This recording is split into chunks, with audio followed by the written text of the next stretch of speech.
Ladies and gentlemen, thanks for joining us today. My name is Matt Anderson, the Chief Growth Officer at the Space Force Association, and today we're lucky to continue our Space Warfighter talks with a true Space Warfighter himself, the Commander of Space Delta II, Colonel Raj Agrawal. Sir, thanks for joining us today. Matt, it's so great to get to spend time with you.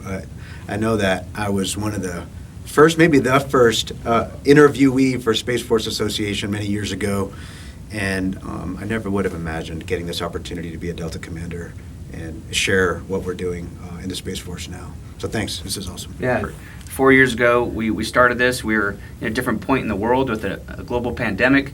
But I got to be honest, I had tears in my eyes a little bit last summer when I was at your change of command here on Peterson Space Force Base. And you and I were both at a lot of very high-level promotion ceremonies and changes of command recently, with your boss, General Miller, getting promoted to 3-star, and then subsequently taking command of Space Operations Command, and then the very next day with General Steve Whiting pinning on the 4th star and taking over a Geographic Combatant Command in U.S. Space Command. Both incredible leaders, It was a big day. It was a reunion of a lot of friends and senior leaders of the Space Force.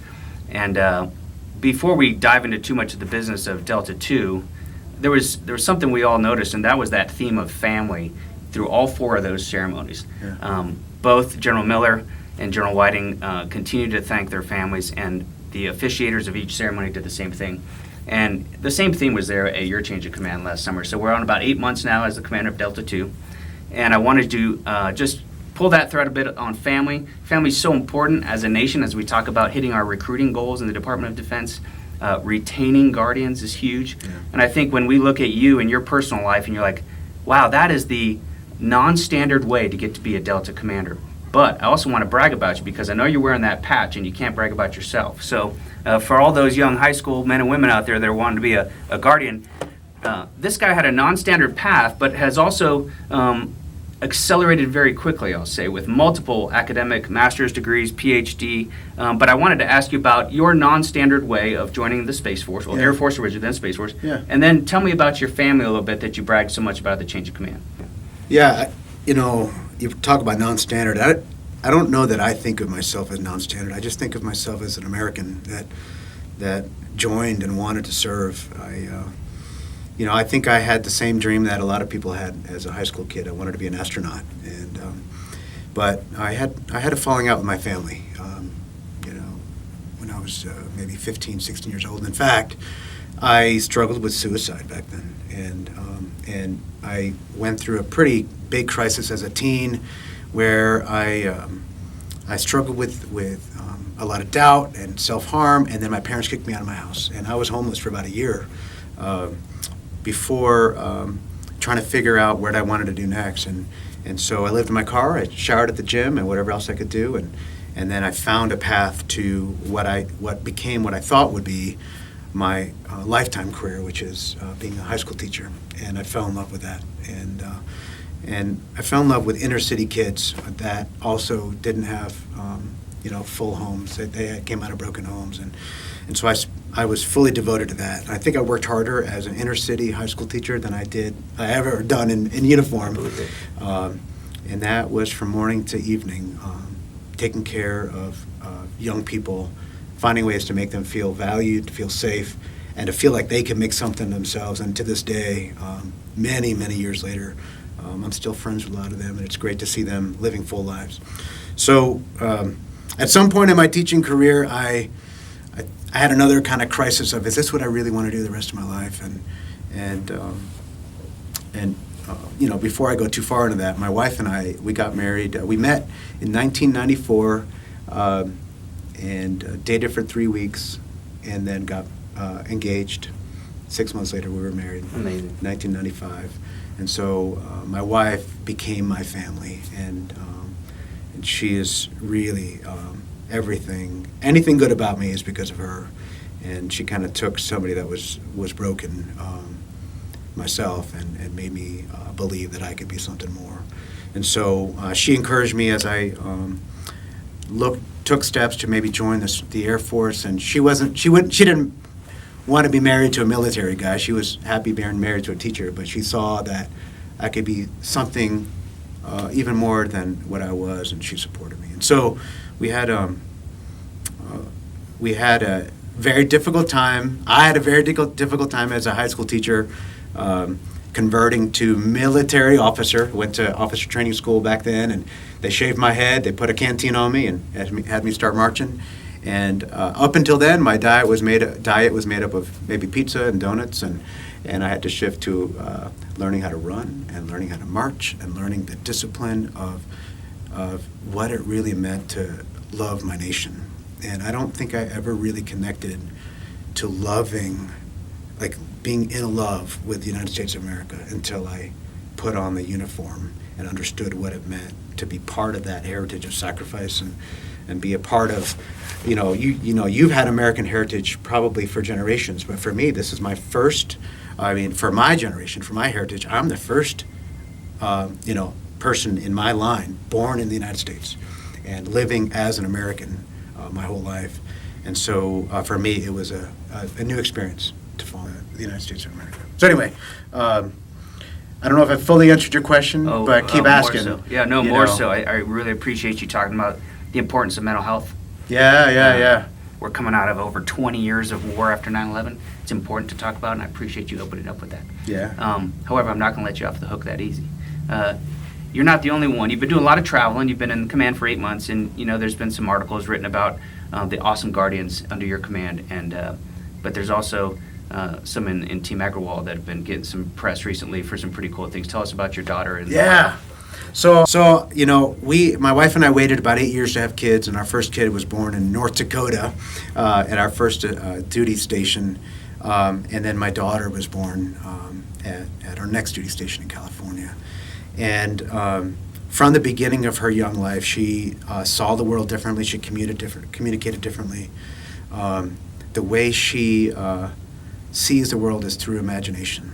And she was so full of, when she's happy, the whole house is happy. When she's upset, the whole house is upset. She is the center of our world. But she didn't have successes in the same way that her brothers did in academics. Her focus was always the arts, but we always thought that maybe that was just kind of a hobby for her. And she grew up in a home where her brothers always got recognized for things, and she didn't. And one day, I don't know what got into her, but one day she saw a contest run by the Military Child Education Coalition, or Military Children Education Coalition. And she decided she wanted to enter that competition on her own. And she fell in love with the Space Force. I don't know if you remember, we were doing what we then called, I don't remember what we called it, but we started this thing where we were zooming into children's classrooms to tell them about the Space Force. Yeah. And we started that first year for the first birthday, and I think it's called STEM to Space now. And my daughter was in the room next to mine where I was every half an hour talking to classrooms about the Space Force. And so she was in the room next door, her bedroom, and she heard me 8 to 10 sessions a day talking to a different classroom, excited about the Space Force, and something in her just fell in love with the Space Force. And so anytime I brought something home from the Space Force, like a sweatshirt or a hat, whatever, it was no longer mine, it was hers. And so this competition, she put in an art piece that focused on her life as part of an Air Force family, and then being excited about being part of the Space Force family. And it got recognized by this competition. We were surprised. I thought maybe it was just like a one-off, and ends up she not only got recognized, but she was recognized as the spotlight winner for all categories, for all ages. And not too much later, the Office of the First Lady of the United States called my wife and said, "Hey, we saw your daughter's art, and we want it to be the Space Force's representation in the White House." And so if you go to the White House today, you'll see my daughter's artwork there hanging up. And that moment was so affirming for her in a way that I don't think anything else could have been, because in her mind, she finally found the thing, connected to the thing that made her add value to the world in a way that maybe she saw her brothers doing for all those years. So as parents, it's really cool. Very, very excited for her, but for her, I think it changed her life. And those are the kind of moments that, as a dad, as a husband, and certainly as a commander, I just look for those opportunities. How can we make people feel like they have value? Like, how do we connect them to that thing, and then help them invest in that in a way that changes the world? And that's why I think I'm excited about her. No, that's awesome. Yeah. Thank you for sharing that. We may or may not have something special planned for her in December at the next Space Power Conference you're as awesome. well. So, speaking of that Space Power Conference, it was great to see you there in Orlando. Yeah. It was SFA's inaugural Space Power Conference. Started off with the T-minus 10 miler, and then, it just kind of rolled from there all week, and it was great to see B9 there giving his keynote address with General Saltzman, Yeah, he's CSO. awesome. Yeah, he was awesome. Just wanted to get your initial thoughts. I know you and your Delta participated. Initial thoughts on that initial Space Power Conference. I appreciate you asking about that. I've seen you guys grow up from just the beginning, and was always excited for you and Bill Wolf, and I've known Bill a long time.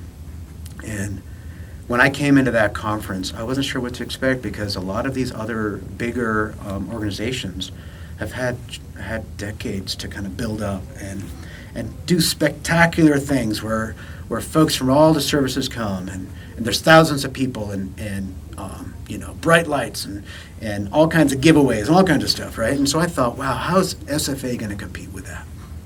And when I came into the hotel and I saw it was a very small display. You can maybe fit 2 cars in that display area, and I thought, I wonder how this is going to go.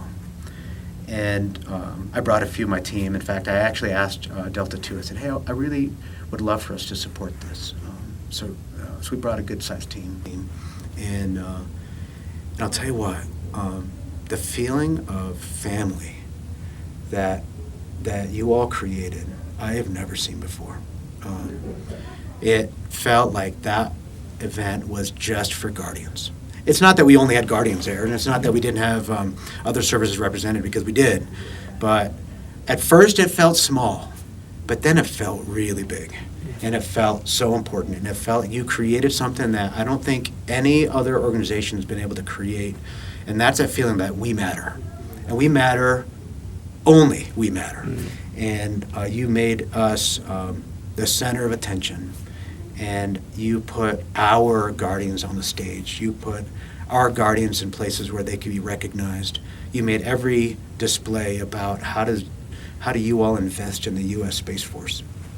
And I was sold, and I didn't expect to be. I'll tell you, I came in thinking, how's this going to work? And you not only crushed it, but you crushed it in a way that I don't think you even intended to. And so the value that I got of it was, I believe in you guys. I always did, but... No, it means a lot. Thanks. It was awesome. Very intentionally set up, even the agenda, giving General Saltzman the stage, with General LaCory, a little fireside chat with B9 coming in right after that and honoring a bunch of Guardians. But I don't think it was probably lost on people like yourself that the very next session was a threat briefing. Oh, yeah. It really set the stage for the week. And I know for you and your background and what you're trying to do in Delta 2, that's huge. So I want to start with that. I want to pull the string on the thread a little bit. All right. We've known each other for a while. I know where your mind's at. I know where your new boss's mind's at, and I'm sure you're the whole Space Operations Command is just. Tell me about the threat as you see it and how you think Delta 2 fits into it. So first, let me point out the fact that you started with a trust relationship, and I don't know that we say it enough, but I know we say it a lot in Delta 2. That the ability to have capacity in warfighting is built on trust. You have to trust each other. You have to believe in each other. You have to have that relationship. And so those, if you give us additional capability, or if you give us additional people, and there isn't that feeling that you're walking into a trust environment where you feel important, like valued for who you are, and this is something I talked to Delta 2 about. And also that you feel, like I say this, it's going to sound corny, but I really believe it. You feel safe enough to be brave. Like, when you know that the people around you are going to provide you opportunity to take risks and not get beat up after the fact if you fail. But in fact, to be encouraged, use an opportunity to learn, to debrief, and then come out of that saying, all right, I know how to do this better. But you have that safety of of you're not going to get crushed for failing. That's what we're trying to create in the Space Force. And yes, and the next layer right now is, okay, so trust for the sake of trust isn't enough in a military force, right? So now we build on that. And now we're talking about combat readiness. And I'll tell you, from General Saltzman to General Miller to my own direction of Space Delta II, before General Miller even came in, was our primary focus is combat readiness. Not so that we have to go to war, but so that we don't have to go to war. So that we don't have to be in situations where we have a weakness where other nations or other adversaries might want to exploit or believe there's an opportunity to exploit. So that resolve as a nation starts with the American people, is invested in us through the uniform. And then as a U.S. Space Force, we have to kind of take on that responsibility that the American people trust us with, and be ready. Be ready now. And look for opportunities and offer those opportunities to decision makers to take advantage of increased readiness, increased strength, increased resolve, and if necessary, escalate to de-escalate. But none of us want war. There is no goodness on the other side of war. So our hope is that the strength that we show as a joint force helps anyone that would try to exploit weakness understand that that weakness doesn't exist. And the cost of conflict is too high to start in the first place. Yeah, perfectly well said.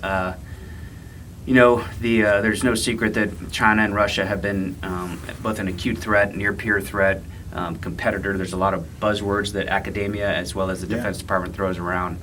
But you've been doing a lot of traveling in the last 8 months as the commander of Delta II. And I know that trust is not just internal to the Space Force or internal to the United States, but also to our partners and allies. That's right. And I know you're passionate about that importance. Can you talk about that a little bit? Yeah, so I spent a year, I don't forget if my second or third year at the Pentagon, where the Department of the Air Force gave me an opportunity to stand up the Space Security Cooperation Division for the Department of the Air Force in the International Affairs Office that's run by Miss Kelly Siebel. And so she gave me an opportunity to be the first guardian to take on the task of, hey, let's get all of our international affairs in order across the Department of the Air Force, stand up an apparatus in the U.S. Space Force to give meaning to international affairs so that we increase combat capacity for our U.S. Space Force through coalition partnerships. So the purpose of the warfighter in international affairs is not for the sake solely of building relationships. That's important. Like I said, the first step is building trust, right? The next step is understanding the threat in a way that inspires us to increase warfighting capacity.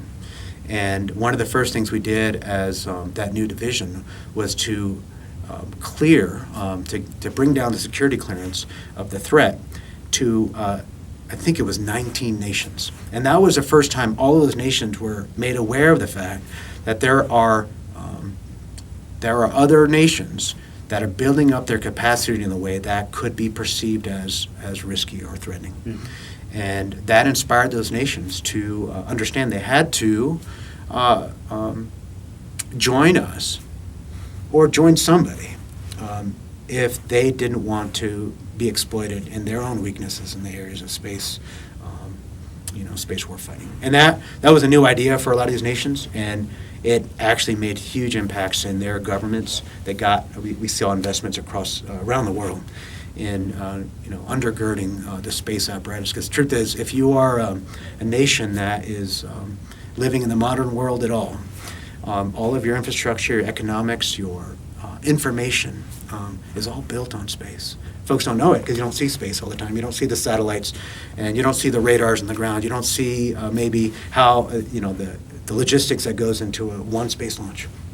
But so much of our first world economy and globalization is built on space, and all it takes is taking that away or undermining that in some way, and you can disable powerful nations. And so one of the things that we focused on, since I had that experience and I recognized that that partnering with nations increases capacity, increases trust, and carry that experience, that insight into command, one of the first things I did was I asked our team, hey, who else in the world is doing space domain awareness and orienting that awareness to achieve warfighting objectives? That's two things. One is space domain awareness, the other is battle management. Whether you call that space battle management, whether you call that battle space management, I think that's irrelevant. The point is awareness in of itself, or understanding in of itself, doesn't achieve much unless you give that logic, take that logic and bring it into a warfighting context. What opportunities does that give me? To secure my nation's interests, in and from and to its space. And we're kind of, a couple of the nations that really wanted to talk to us was Korea, Japan, Australia. We have other nations in that Indo-Pacific region that have a lot of concern that that their own freedoms, individual freedoms, may be at risk because of China's version of security, which is different than ours. We believe in individual freedom. We believe in governments, by the people and for the people. And we have a number of like-minded nations that believe that a democratic pursuit of security is the right way to go about of having a safe nation. But the Chinese perspective is different. They believe in more centralized control. They believe in setting up an apparatus that controls individual behavior for the purposes of safety and security. There's certainly an argument for that. It's just not the way we see the world. And so that tension is becoming very real in the Indo-Pacific. And those nations are in a position to have to choose who is the better partner that aligns with their own interests. And space domain awareness gives us a very kind of non-warfightery kind of way to partner with us, right? Because you can be in the business of simply providing for the safe, secure, sustainable access to space, and use space domain awareness purely for that, and being part of setting international norms and wanting to contribute to those international norms. You can use space domain awareness just for that. And so that gives us opportunity to talk to nations that are not interested in using space for war-fighting capacity, but simply for the sake of understanding what's out there. And if we share information, if they share that what they're seeing and we share what we're seeing with them, now we have a combined picture that it's in our interest, right? Because we get access to more information. It's also in their interest because they get access to more information too. And we can translate a risky behavior that we see and immediately communicate it to our partners, and so that they don't have to necessarily have that apparatus to translate that themselves. But ideally, we partner with nations, invest in their ability to understand the space environment, understand the threat environment, and even encourage their economies in the space sector so that we have a global space economy that is helping drive down costs, helping encourage innovation, and ultimately helping like-minded nations have a stronger, more robust, secure space environment. You mentioned a lot about space domain awareness, Yeah. SDA. We conveniently have another organization within the Space Force called SDA, Space Development Agency. This is not the SDA we're talking about. That's right. We're talking about space domain awareness. And over the past 3 or 4 years, I think we as a community have gotten better differentiating between space situational awareness, space domain awareness, but I want our audience to hear it from the horse's mouth, the commander of Delta II. Can you please explain in your words and the way you teach Delta II what space domain awareness is? All right. Well, bear with me because I've got, I think I told the story of my change of command. I was on crew in 2007 at the Joint Space Operations Center with then Lieutenant Colonel Saltzman, not too far from me, and other senior leaders like General Shelton were there. And the Chinese had launched an anti-satellite weapon against one of their own satellites, and we didn't know what was happening. We knew something was happening because we all of a sudden saw more objects in space than we had saw before. And my job was to sit at the console and try to figure out what's going on. And Lieutenant Colonel Saltzman then was kind of going back and forth between my console and the kind of command center where General Shelton was, and was trying to communicate, here's what we see is happening. And I call that space situational awareness. We know, we see what's happening, but we don't quite understand what's happening. Space domain awareness takes this idea of a domain and says, hey, this is a security domain independent of other domains. And we need to understand what's going on in there based on what we see, but also based on what we know about adversarial intent, what we know about our own military intent. And it takes all that and it turns seeing into understanding. And to me, that's what I say space domain awareness is. I'm sure there's more technical terms. I know you have a great definition in our capstone doctrine. I think I have it here in my notes. Okay, space domain awareness encompasses effective identification, characterization, and understanding of any factor associated with the space domain that could affect space operations and thereby impact the security, safety, economy, or environment of our nation. So that's a lot of words, right? But when I get folks new to the U.S. Space Force or folks that aren't even familiar with the U.S. Space Force, I try to break it down in ways that that is a little more easy to understand. So space situational awareness was seeing where things were at and where they were going. Space domain awareness is, I know what that thing is doing, or I know what's happening, and I know how that affects the security of the space domain, and I also know how it affects the security of the joint domain or the joint area of operations. This next step is where I wanted to take Delta 2, which I think was new to a lot of people, but I want to be clear, this isn't new. This is just basic joint doctrine. Mm-hmm. So I didn't bring anything that is novel. All I said was, hey, understanding isn't enough for a warfighter. We have to look for opportunities to exploit, to take advantage, to defend, to maneuver. Understanding gives a military decision maker opportunities to use either their service or the joint force to do things for the purpose of national security. We call it orienting the domain. That's not a space thing. That is a joint thing of making decisions based on the domain, understanding the domain, and exploiting opportunities to then offer decisions to decision makers with credible, executable options. And so all I've asked the team to do is take on that identity, because in our doctrine it's even very clear. Space domain awareness is a competency. It's something we learn to do, but it's not a warfighting discipline.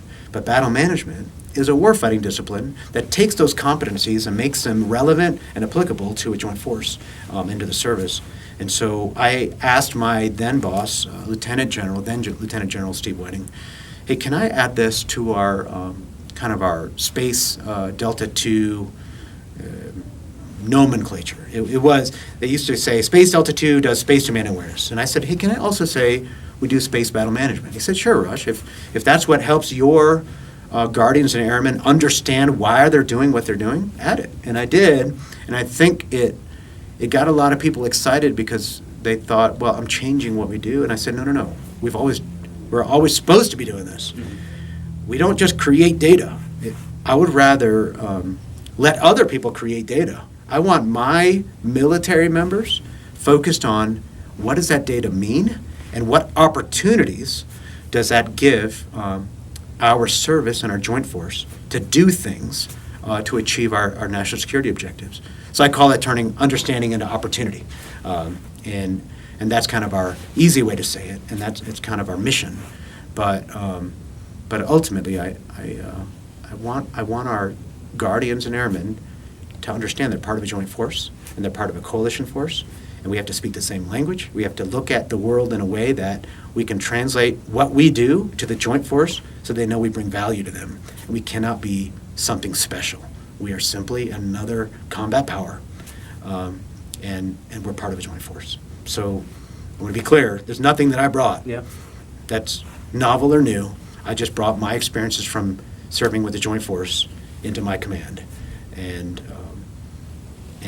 now teaching folks what that means, because a lot of folks have never served in the Space Force, have never served in the joint force, never done joint planning for the first, they've not done joint planning, they've not used a joint lexicon, and so we're teaching a lot of those folks for the first time, hey, this is what it means to be part of the team. Yeah, it's fantastic. I've often heard space situational awareness when we look back at the attacks on 9/11 is is kind of like FAA at that time Okay. in the air. Yeah. Kind of knew where the planes, something was different. Yeah. But NORAD in the air domain is actually understanding the intent and the why. Yeah. When the fighters go up actually next to, and they continue to do intercepts today, and that helps people kind of understand, hey, we actually need the Defense Department side is the NORAD, understanding the domain awareness. So I like your example as well. Whether it's the Space Power Conference sponsors that SFA has, industry is a huge part, and it's been from the Honorable Calvelli to SSC to all the various to Space RCO, SDA that I mentioned earlier. Perhaps more than any other service industry and the Space Force are going to be tied at the hip simply because of the numbers of Guardians that are active duty and the highly technical nature of the business. I wanted to get your thoughts on industry, and as we have industry partners watching this today, where can they help you as a commander of Delta II? And even take it bigger if you want, where can they help the Space Force from what you see? Okay, that's a good question. And yeah, the truth is that we are so dependent on the innovation and the drive that the American people bring through industry, and certainly through our international partners in the economies they bring, that I often go and bring my problems to them. And one of the problems I brought to them recently through an effort that is being led by SSC's Major Sean Allen, runs the TAP Lab, and he's incredible. He's got a lot of energy, and he's bringing all the right voices to the table. And I'm kind of the voice that comes in and says, all right, here's what the operations community needs. And so he invites me to a lot of those events. And one of the things I brought to that group was, I think a lot of you believe that you do space domain awareness, but what I want to do is break that down into three categories. I think space domain awareness is three things: battle space awareness, battle space characterization, and battle space management. And battle space awareness is simply just knowing where things are, where they're going. It's the same thing. Mm-hmm. Battle space characterization is understanding the intent of what we call blue order of battle and red order of battle. And battle space management is having enough custody and fidelity. The intel community calls it mensuration. Mm-hmm. Having enough information about what is potentially a threat that we maintain custody of it no matter where it goes, and we have opportunities to mitigate those threats throughout the life cycle of that threat, and ideally de-escalate that so it gets back into not being a threat anymore. Mm-hmm. Those are three categories that require different amounts of data and different amounts of innovation and technology and systems integration and so on. And then I need to be able to do that for things that are close to the Earth, LEO and MEO, and then as I get further away, and so low Earth orbit, medium Earth orbit, as we get to synchronous geostationary orbit, and then to highly elliptical orbit and so on. And then further away, as we get out into beyond Earth's orbit, we need to have different categories of what you're providing.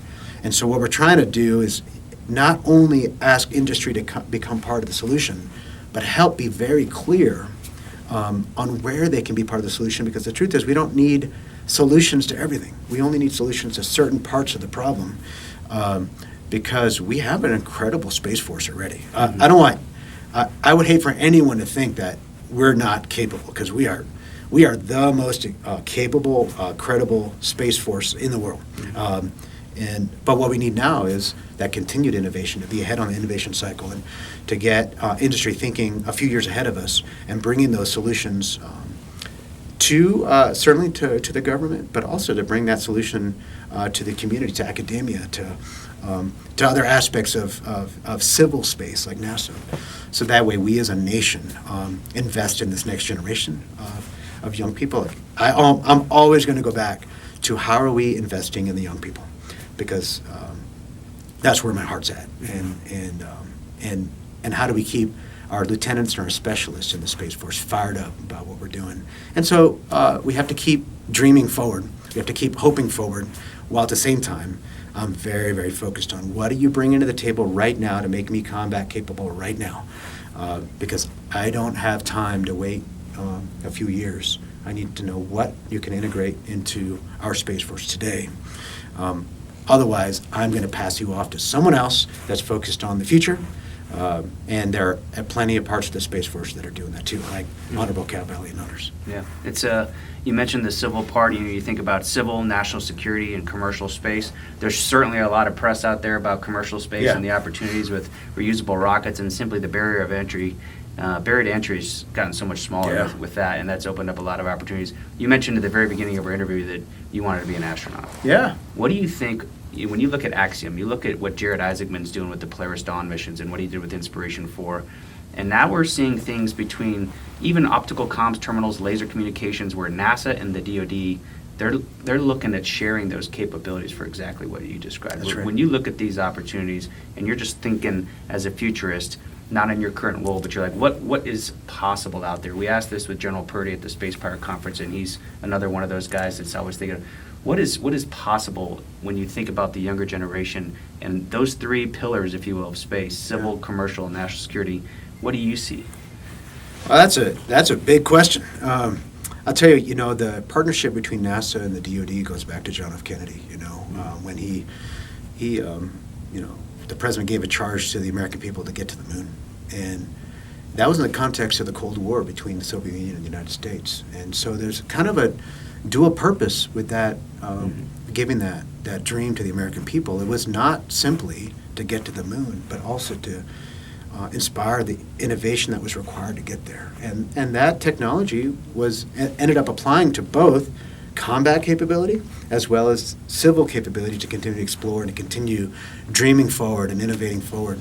And I think that relationship continues to this day. Delta II is in a very close relationship with NASA because they consider us the gold standard for protection of human spaceflight safety. So they still look to us for kind of validation of any other company that would necessarily go to them and say, hey, we've got some capability for you. They still come to Delta II and say, hey, can we trust these folks? And so, and we do the same thing with NASA. Right now, as we look to beyond Earth's orbit and looking to be able to improve our threat custody beyond Earth's orbit, we look to NASA because NASA's been doing custody of their own capabilities out, to the moon and beyond.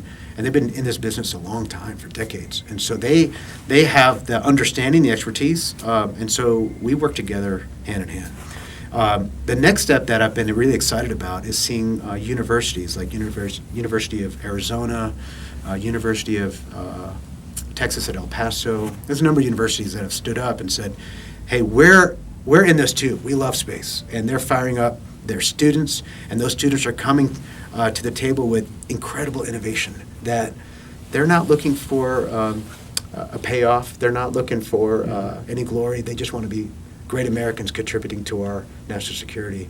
All right, to the innovation that is coming from our young people, from those who've been doing this for decades.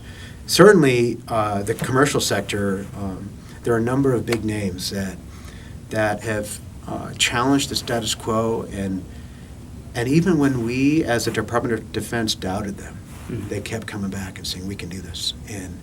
And they have led the world in innovation. And to this day, those names, those people that continue to make headlines in the news, they're continuing to inspire us, and they're continuing to make us believe that we can do more. And, the reason I don't call any of those names out, because there are so many names that I don't want to leave anybody out.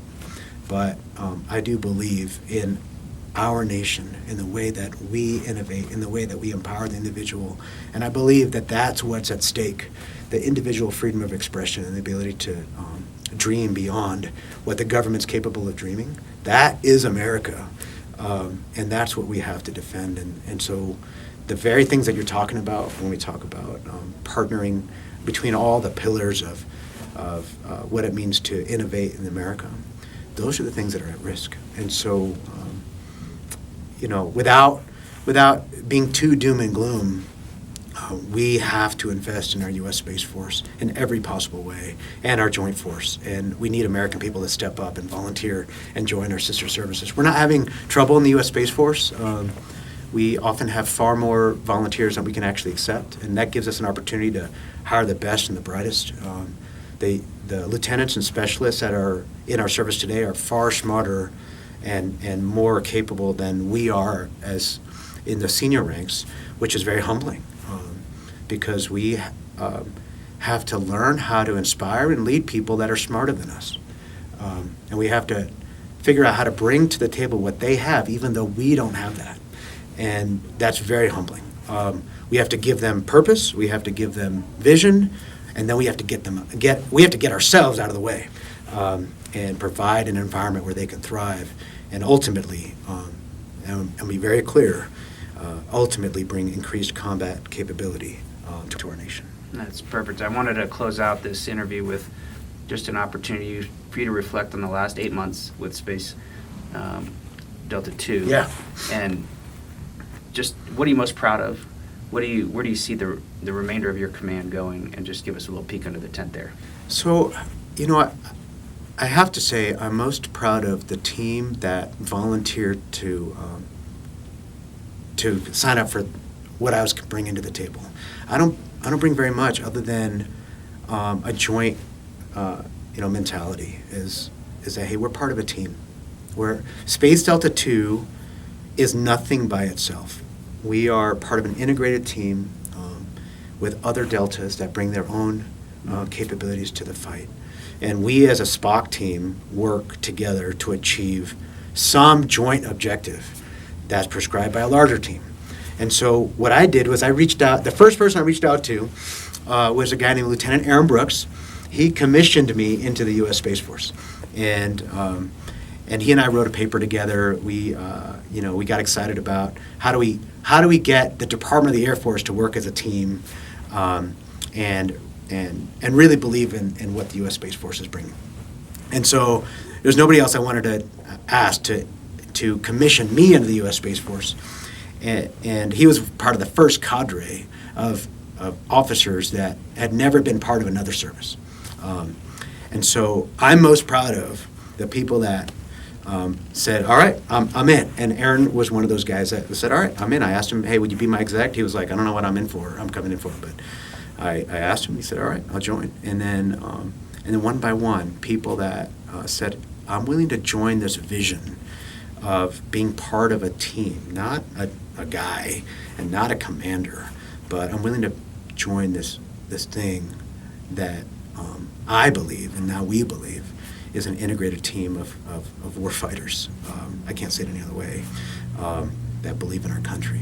And so I've got a great command team. I've got a great chief and vice commander, and I've got great fellow commanders in Space Delta II. I don't call them subordinate commanders, but I got great fellow commanders in Space Delta II. But what just gets me so excited is we have such a small team, but all of them bring so much more to bear than they ought to. Like, every individual feels like 3 or 4 people, and it's because we got the best and the brightest.